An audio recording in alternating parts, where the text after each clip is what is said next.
nagsuka. Ito na, sinabot ito.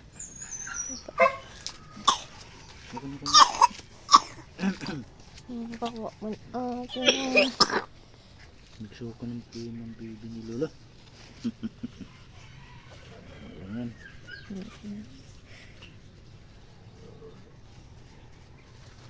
Tama lang yan, nagsuka ang baby ni Lolo ng 5.